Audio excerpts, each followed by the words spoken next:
Hello and welcome back to another episode of Beyond the To-Do List. I am your host, Eric Fisher, and this is the show where I talk to the people behind the productivity. This week I'm excited to share with you a conversation I had with Jason Feifer.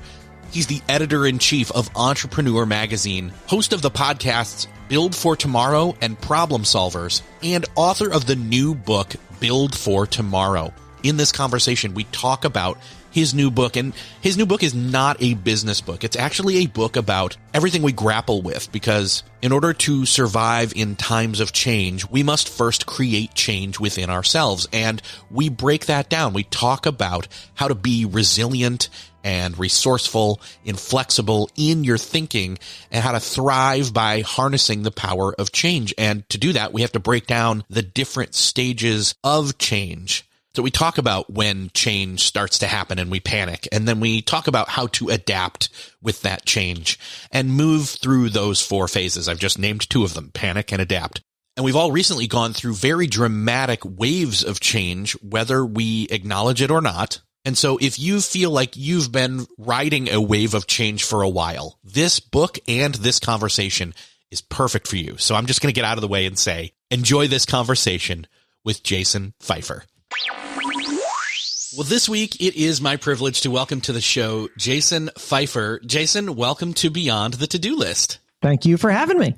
So I'm excited to talk about your brand new book, but before we get into that, obviously, you are the editor-in-chief of Entrepreneur.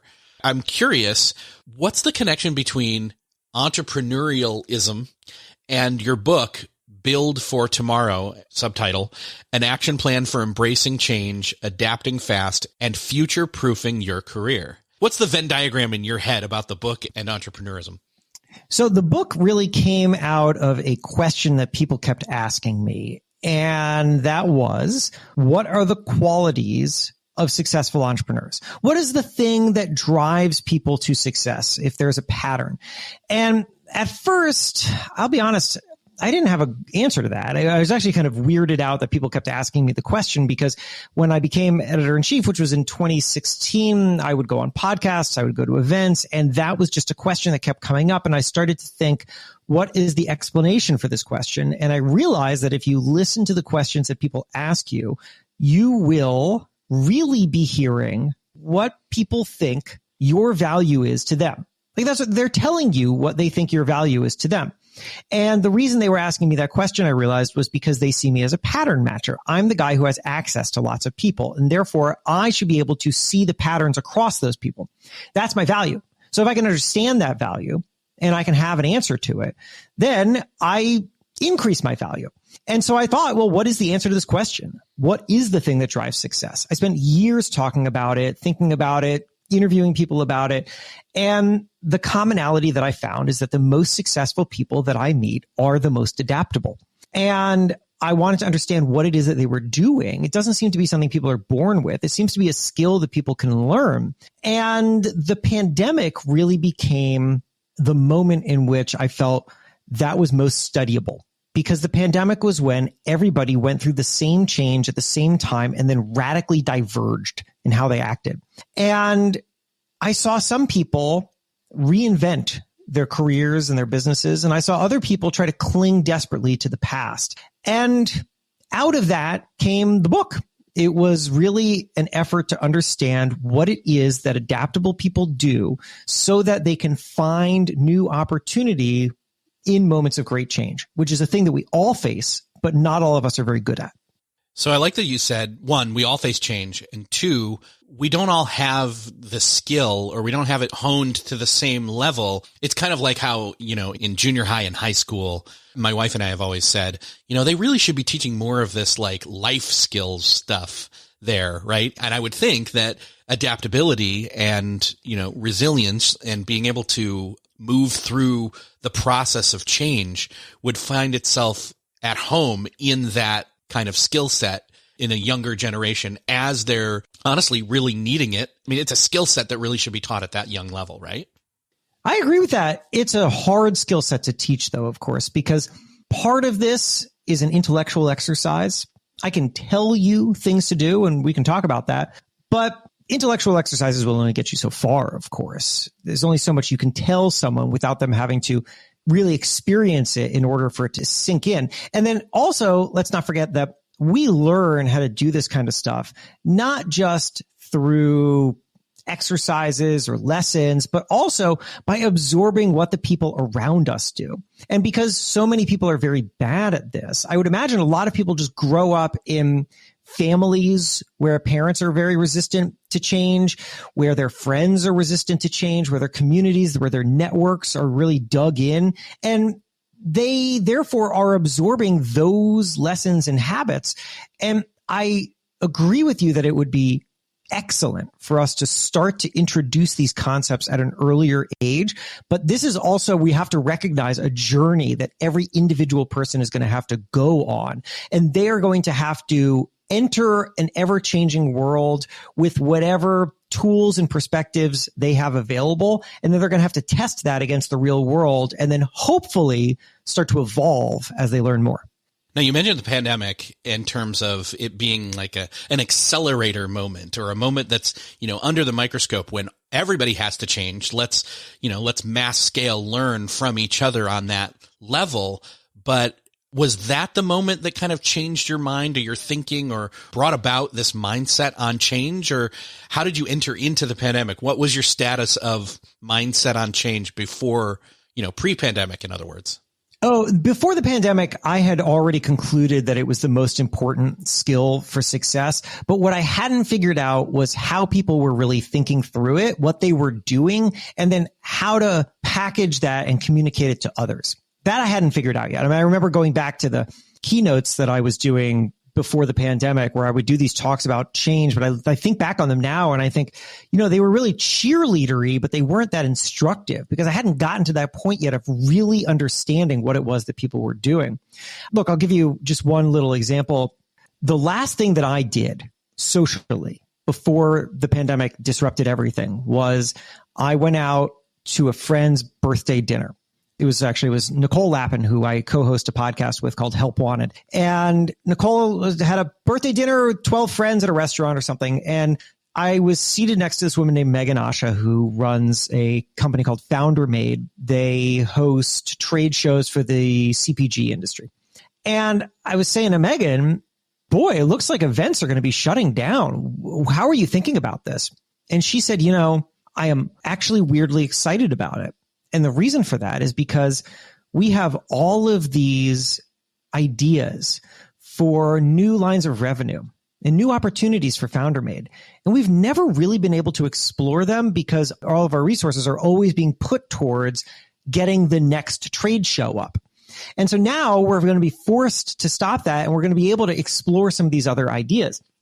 That left a really large impression on me. That was somebody who was using the fear of the unknown to say, well, we got to figure something new out. There have to be other options available for us, which is the opposite of what I think most people's reaction is, which is to say, how can I cling most tightly to the thing that I'm already doing? How can I preserve the familiar in some way? And as the pandemic then rolled on, I got to see that there were lots of people who thought like Megan, but a lot more people who did not. And that is what made me really want to figure this out. Man, to somebody that has that kind of forethought, or even just that they were entertaining that creativity in terms of those different revenue streams and options and opportunities, so that when change, which is inevitable, comes along, they looked at it as an opportunity instead of something to, run and hide from or hunker down and, circle the wagons, in other words. And yeah, that's really cool. I have to admire that.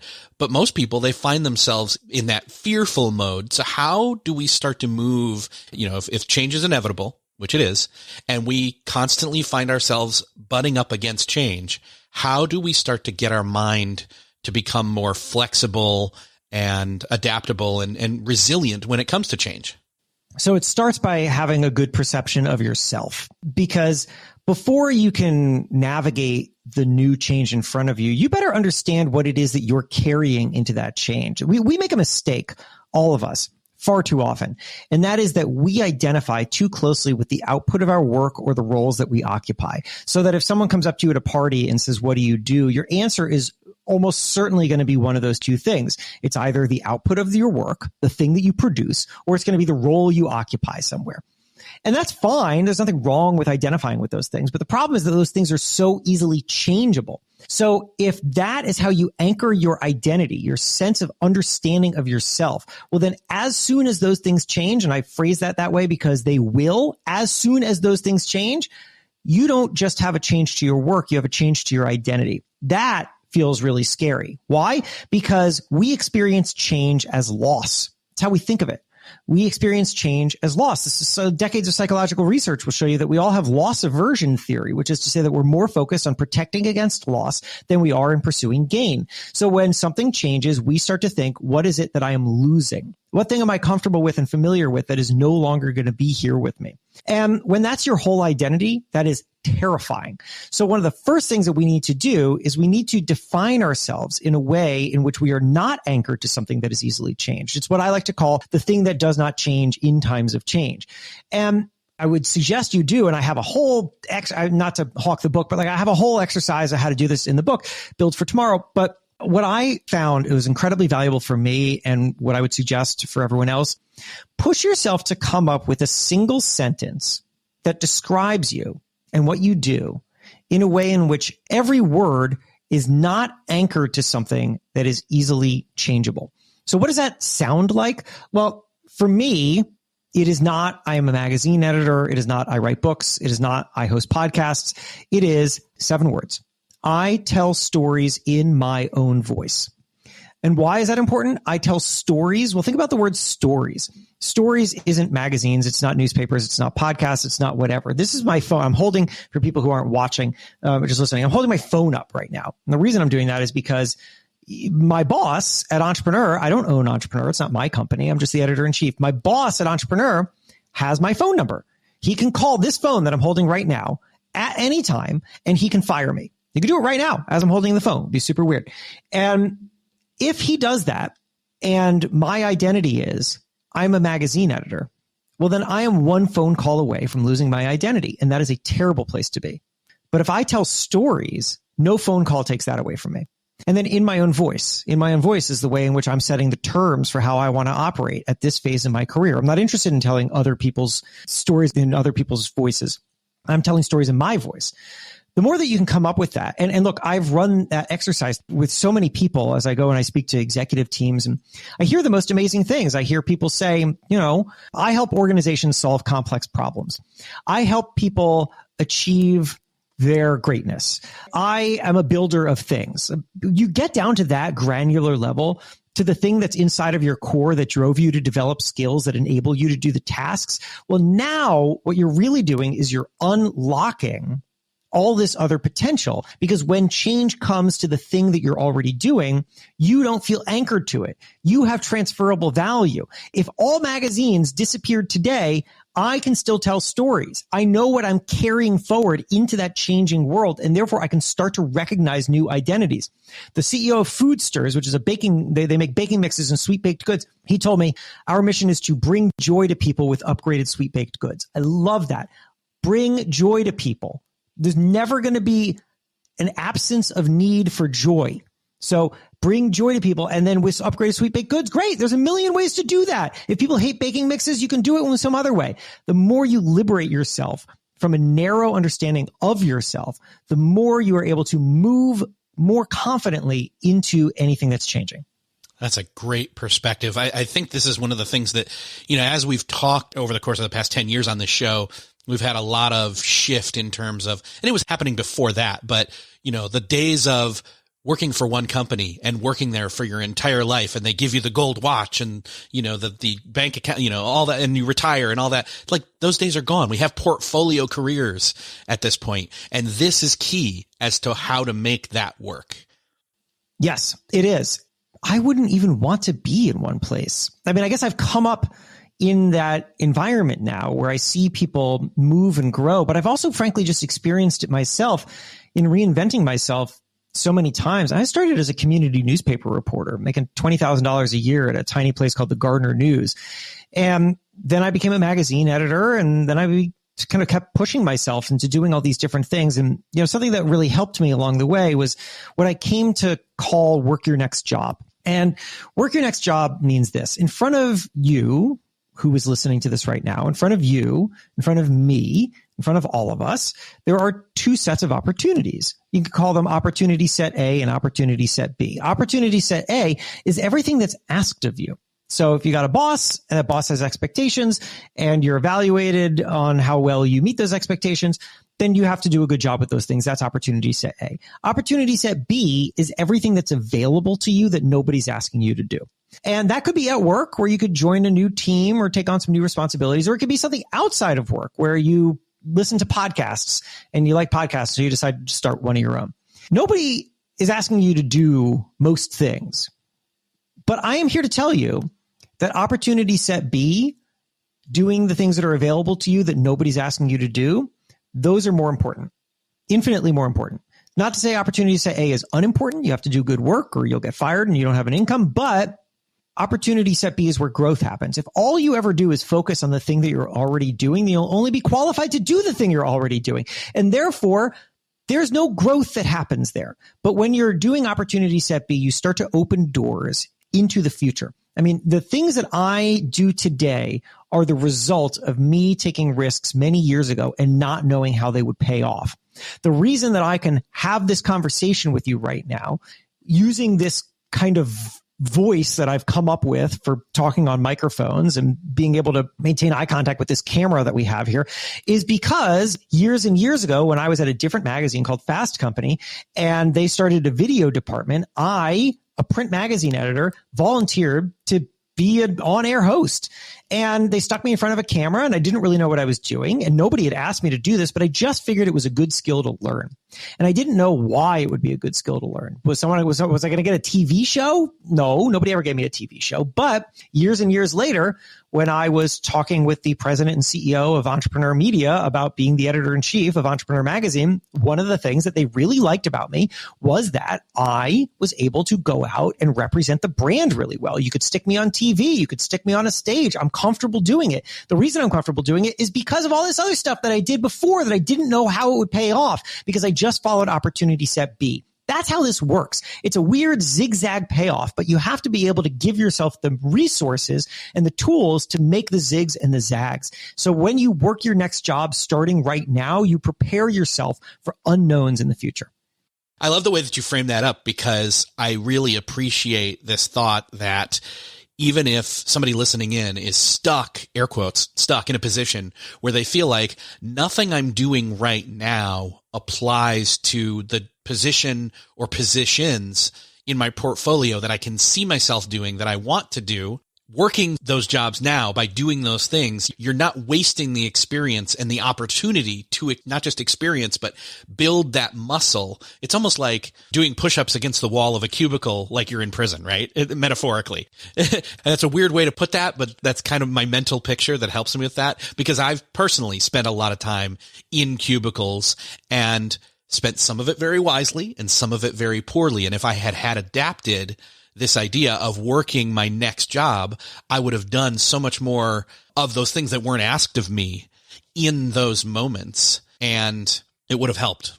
In a way, what you're getting at is, are you pushing yourself to go beyond the confines that you've been put in? So what the image of a cubicle always reminds me of is confines. And there are these two questions that I had come to ask myself whenever I was taking or thinking about leaving a job. And those two questions are, what do I need to learn, and have I learned it? If the answer is that I have learned it, then I'm out. I have never and this is not career advice. You shouldn't necessarily do this. It just happened to work for me. But I have never in my career, and I've worked at a lot of different places and have by some measures succeeded, that I have never once gotten a job offer somewhere else and then came back to try to negotiate staying. I've never done it. Not once. I've never had that conversation. I decided it was time to go. I found where to go. I left. And the reason for that was because, when I was at Fast Company and it was time to go somewhere else, what the hell else am I going to learn at Fast Company? At that point, I felt like I had learned what I had come to learn, and it was time to go somewhere else and learn. And when you just have that programmed into your head that there are things to learn and that you also have to be alert to when you have learned them, there's no way to just sit still. There's no way to show up in that cubicle and just keep doing the thing that you're already doing, because it will start to drive you crazy, because you will feel trapped, because you will start to think about all the things that you are not qualified to do because today you are not being proactive to qualify yourself for them. And the more that I thought about that and obsessed over that, the more I just felt I had to keep moving. The other thing that I think is unique about this and is refreshing is, I remember you were talking earlier about identifying the parts of our work that will change and the parts that don't, and how you're a storyteller. And so if you're not defining yourself by your actions in that position that you feel, again, air quotes, stuck in, then you can't be identified. If you don't allow yourself to be identified by those actions, that position, that role, in other words, you have your why, your real why, not just your why of why you're there, but your real why, like you said about being a person who tells stories in their own voice, then you can do a lot of resilient work towards that. What do I need to learn in this position? And put up, again, I say put up with, well, sometimes that's what has to happen. We have to have thick skin and get through stuff, but it also provides the exit out. Yeah, that's right. And I've talked to so many people who have figured that out for themselves. I'll tell you a really quick one, which was Stacey London, who's become a friend. She is known by most as the co-host of this television show for 10 seasons or something called What Not to Wear. And she was a magazine fashion editor who got this job on What Not to Wear, which, for those who don't know, is a kind of reality makeover show where she and a co-host would find some schlubby person, and then they would get them in new clothing and get them a haircut and some makeup, and everyone cries at the end. And so the interesting thing about Stacey was she, by starting in magazines and then having that very successful television show and then going on to do a bunch of other television, really shaped her identity as a fashion expert and as a TV personality. And that worked very well for her until she reached about 50. And then TV networks stopped wanting to put her on television. And that wasn't just a blow to her ego, it was a blow to her identity, because she was a TV personality who now wasn't on TV. And meanwhile, she had become a beta tester for this company called State of Menopause that makes products that help women with menopausal symptoms. And the parent company reached out to Stacey and said, hey, you've been very enthusiastic as a beta tester. We're actually looking to offload this company. Would you want to buy it and run it? And she said, no, because I'm a TV personality and that's not what I do. I don't buy companies and run them. But then she had to step back and think about it. And she realized, she asked herself, what is my kernel of truth? And her kernel of truth, she realized, is that what she really does is not help people with style and not be on TV, but really help people with their self-esteem and self-identity and sense of self. That's what she had done. And she had just done that on television. But that doesn't mean that television is the only way in which she can do that. In fact, what better way to help people with their sense of self and self-esteem than by buying this company and helping people gain access to this product that helps people with their sense of self and self-esteem. And so that's what she did. And now she owns and runs State of Menopause. And that kind of transformation I see as a real unlock, where Stacey realized that her value was so much greater than she had given herself credit for. And as a result, she was able to see new opportunities that she had discarded just moments before. We've talked a lot about people being adaptable and examples of that. I know that in the book you talk about we experience change in 4 phases. I'd love to do an overview of what each of these 4 phases are so people kind of have a macro level context here for this. Sure. Yeah. So the 4 phases are this: panic, adaptation, new normal, wouldn't go back. So panic, very familiar. We don't know what's going on. We feel totally disoriented. We're experiencing that change equals loss. Adaptation, we start to build, we start to look at what new things are available to us, how we can start to reconstruct something. Then new normal, where we have some new level of familiarity, of comfort, and then wouldn't go back, which is that moment where we say, I have something so new and valuable that I wouldn't want to go back to a time before I had it. And what I have found is that everybody goes through these 4 phases. Everybody. The only difference is that some people move through them very efficiently and some people do not. So I imagine that as you were looking at the landscape of the pandemic and everybody doing their different, versions of change, everybody found themselves, well, no, that's not true. I'm going to rephrase that because that's lumping a lot of people in and saying everybody panicked. No, I don't think everybody panicked. I think a lot of people, like you said, immediately thought, well, we've got these other revenue streams we'd like to try. So not everybody panics is probably. No. But I would argue that that was panic. So that was constructive use of panic. When I tell that story about Meg and Asha sitting at dinner, Megan had a good story to tell me, but she was not panicking. I mean, she would probably be the first to admit that. I mean, the very lifeblood of her business was now in jeopardy. If you don't panic over that, then you don't have a pulse. But the thing was that she had trained herself to use that panic to seek new solutions, whereas other people use that panic to try to cling to what came before. And that, I think, is the distinction that's really important. Megan was able to start because Megan didn't have a plan. She had a plan for a plan, right? She just had a thesis. And so it wasn't really until she was able to start rallying her team around new ideas and start to experiment and start to figure out what else works for this company that I would say that she really started to reach the stage of adaptation. Before, she's panicking. She's trying to do something. Look, why do people feel like panicking? It's often because they don't feel a sense of autonomy. This is really interesting psychological research. It's been around for decades. It's called self-determination theory. Self-determination theory states that people need 3 things in order to be happy. Number 1, autonomy, sense of control. Number 2, connectedness, connection to people around them. 3, competency. They need to feel like they're good at something. And if you don't have those things, you don't feel happy. And when change comes, one of the very first things that you feel like you lose is a sense of autonomy. You don't feel that you're in control of the situation. And that can lead to panic. But what Megan did, which I think is incredibly important, is that Megan used that panic to gain a sense of autonomy because she gave herself something to think about and do. Doesn't mean that she had amazing ideas at the start. Doesn't mean that she had any idea how they were going to work out. She was panicking, but she was looking for something to control. And that impulse to find something to control, I think, is incredibly, incredibly powerful. And it's in contrast to a lot of people who I think sit back and say, well, there's nothing I can do. It's out of my hands. And that's panic that doesn't drive you anywhere.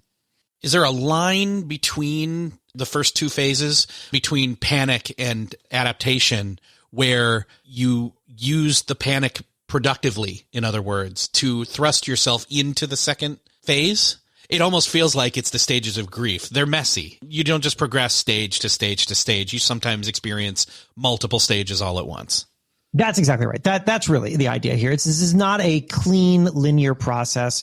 I think that you can go back and forth between them. There's no one hard line, but I think that it is a valuable thing to step back and be able to say, am I just panicking here or am I doing something about it? Am I in a place where I'm adapting? Am I in a place where I feel like I have some control over the situation again? Am I in some place where actually the thing that happened, even though I wasn't looking for it and maybe it was hard getting there, is actually bringing me a lot of joy or is maybe even better than the thing I had before? These are helpful ways to check in with yourself and to just see where you are in this process, because we can't sit still and we can't spend too much energy debating whether or not something should happen when it's already happened. We have to move. We have to do something with this experience. And it's helpful to know where you are in it. Obviously, Adaptation takes a lot of different forms, but ultimately it's deciding, like in this instance, that there were possible other, that was the story that was told, but the fact that they already had that story to tell means they had thought about, rainy day scenarios, even though that wasn't the lifeblood of their company, they had options to start thinking about. And would you suggest that maybe, since change is always inevitable, we should always be kind of thinking in that adaptation mode for when the inevitable panic may come? Yeah, without question, because whatever we have that we're working on right now and whatever works right now is not guaranteed to work in the future. Harvard Business Review ran this piece years ago that I love that asks this question. The headline was something like, why do big companies stop innovating? And the answer, I think, speaks to a problem at large companies, but also speaks to individuals too. The answer is that at the very beginning, a company starts with an innovation. And that distinguishes it in the marketplace. It brings something new into the world. It solves problems in a way that somebody else hadn't. And the company is able to grow as a result.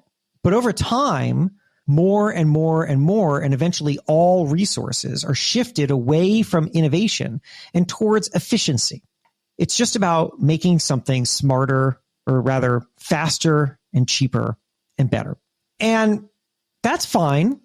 There's nothing wrong with efficiency. We like efficiency. But the problem is that if everything, top to bottom, if all of your incentives, if all of your people, if all of your energy is focused on doing the same thing faster, better, and cheaper, well, then you are going to leave yourself wide open to massive disruption. Because as it turns out, the greatest changes aren't going to come in linear form. You think about Kodak, a classic example. Like, the problem with Kodak was that they thought that their competition was other camera film makers. And so the way to compete against them was to make camera film that was better, faster, and cheaper. And that only works for so long until something else comes along and disrupts you. And you know what? The argument that I've heard that I think is very smart about Kodak, which came from this guy named Hamza Mudassir, who's a disruption expert at Cambridge, was that it wasn't even the digital camera that killed Kodak. That's what we always say, is that the digital camera killed Kodak.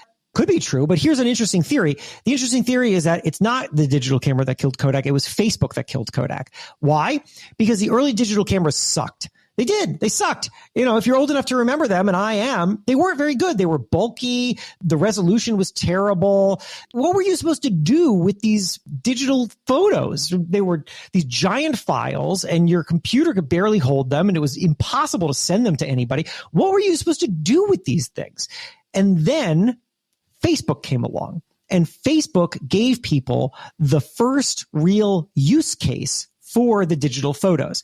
Now you were able to easily share them, to store and organize them. Suddenly, digital photos had a purpose, and that was the thing that then drove people to value the digital camera, which then moved them away from the camera film. If you are only focused on doing things better, faster, and cheaper, or if you're just an individual and you're only focused on just doing a better job at the thing that you are already doing, you are leaving yourself open to massive disruption, which will come. And if you are not thinking about it, and you're not pushing yourself to learn and to grow and to consider what else it is that you can do and be good at, well, then you are going to leave yourself totally flat-footed when that change comes. My hometown is actually Rochester, New York, where Kodak is headquartered. And it's a bit sad to go visit, because you see, like, I've actually almost thought about, funny enough, taking a digital photo of, like, my phone is down on the ground of an empty parking lot with, like, stuff growing out of it, and then the building's kind of deteriorated in the background. And anyway, yeah, the timeline there is actually pretty interesting, because I know that they weren't innovating, they weren't adapting as quickly as they should have when the camera was coming into play, and, you know, all of that was happening. But then the nail in the coffin is really Facebook and social sharing, for sure. At that point, it was kind of too late. And so, you know, we can bring it back to the idea of your mission statement and the thing about you that does not change in times of change. Because what if Kodak as an organization had gone through that process? And what if they didn't answer, we are a camera film business? Because that is something that is subject to change. But rather, what if they said, we are in the memory business? Our role in people's lives is to capture memories. Well, if you define yourself that way, because there's never going to not be a need for memory, well, then what can you do? Well, you can start to think of other ways to engage with that. You can start to see nascent social media companies like Friendster and MySpace who were pretty interesting, but not getting it quite right. And maybe you could say, we're a large company. We got a lot of resources. Maybe we should invest some energy in this and figuring this out, because this is all about memory. This is all about people capturing and sharing their lives, which is literally the business that we've been in for decades. So why don't we get involved there? But they didn't. They sat around, and instead a dropout from Harvard figured it out instead. And I think that was because ultimately that company was defining itself too narrowly. Obviously, their new normal wasn't great, but that's the next phase, third phase. And that's a phrase, new normal, that a lot of people have just heard over and over again, especially because so boring. Yeah. of pandemic. But how do you describe that new normal phase? I know you mentioned it earlier. I mean, to me, the new normal is really about familiarity. It is after you have adapted, you find something that's going to work. And you're going to want to do that over and over again. And you're going to start to regain that sense of solid footing that you had before. Think about getting laid off from a job, and then you're freaked out. You feel like you're free falling. Eventually you get a new job. You show up at that new job. You got to learn a lot, but at some point it becomes familiar, becomes comfortable again. That's your new normal. And the new normal is a line that people use all the time in reference to the pandemic, and it's become a cliche. But the reason I use it there is because it's not the goal. To me, new normal isn't the goal. You don't want just the new normal. The new normal actually is where you shouldn't stay, because all that means is that you're going to set yourself up for being blind to another disruption, which is why I really like to continue to push for the we wouldn't go back, which is where we really start to get to this place where we prove to ourselves that there was some better way to do the thing that we were doing, or there was some other option that we had never even considered. And oh my God, has it changed everything? And you will find that over and over again. Reaching that doesn't mean that you won't get disrupted. Being that wouldn't go back doesn't mean that you're not going to have to start back at panic at some point. But it's a nice way to think about what the real goal should be, which is not to just get good enough, not to just kind of like run in from the cold, but rather to try to figure out what it is that you can do to truly, truly reinvent. For people to drive that home, that wouldn't go back moment, what's maybe an example either from your personal life or from the book that you think really exemplifies, okay, we're not going back, we wouldn't go back. Then in other words, change was a good thing here. Yeah. I'll tell you a story that just kind of springs to mind that I really love, which is a woman whose name is Lena. She runs a wig store in Baltimore called Lena's Wigs. And it was a storefront. People walk in off the street, shop for wigs. Lena had an assistant who she had hired to greet people. And then pandemic arrives, there are lockdowns. People can't go walking into stores anymore. And Lena's trying to figure out how to survive. And the only thing that she can think of is not some revolutionary idea. It's actually an idea she was well aware of, but had never thought was good for her business. And that was appointment only. Move to appointment only. And the reason, of course, seems obvious why that would be a bad idea for her business. Why would you add friction to your consumer? Why would you make it harder for somebody to come in and shop with you? But she has no choice, and so she does it. And what she discovers, to her great amazement, is two things. Number one, customers are happier. Number two, sales and profits rise. Why? Well, because here's why.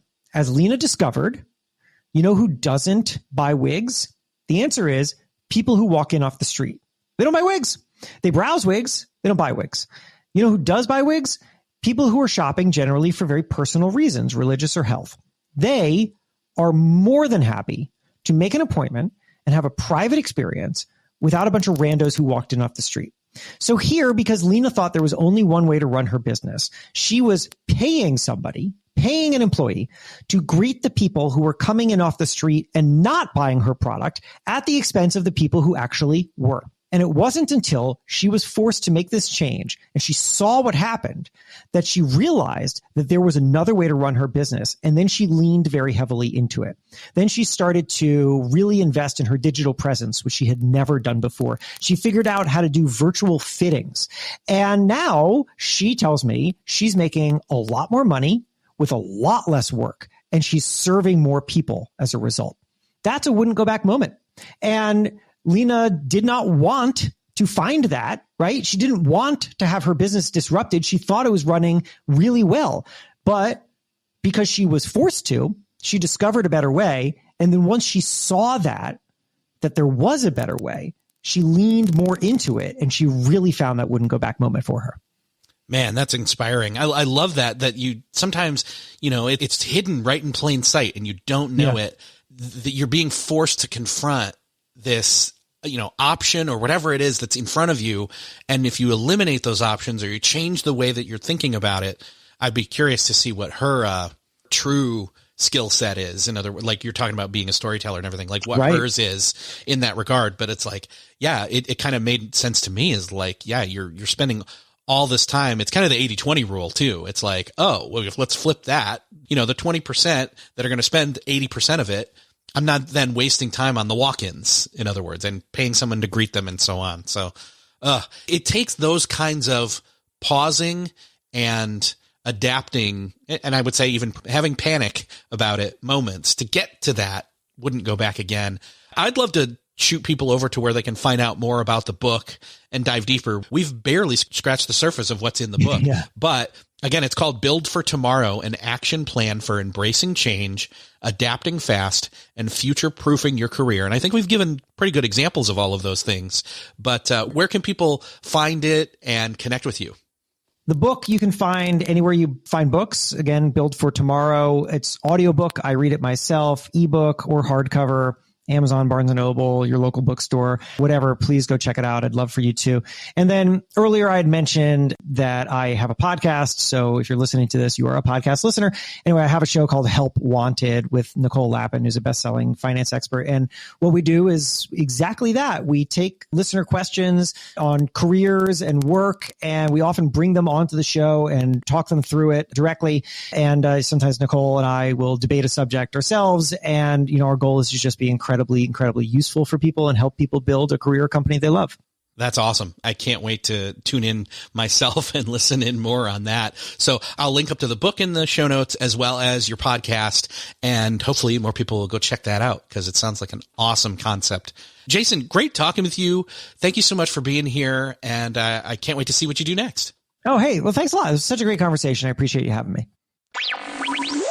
Well, that's another podcast crossed off your listening to-do list. I hope that you enjoyed this conversation with Jason Feifer. I really liked walking through the different phases of change that we all go through. It's kind of like the stages of grief. And by being more aware of that, being more aware of where we are in the process and who we are, having that added level of self-awareness really helps when being able to make decisions and have resilience in moving through the process of change. So if you found this conversation helpful, I would love for you to think of somebody that you know is maybe in a wave of change right now and forward this conversation to them. Send this to them. Hit that share button in your podcast player app of choice or go over to the show notes at beyondthetodolist.com and share it from there. Either way, thank you so much for sharing. Thank you again for listening, and I will see you next episode.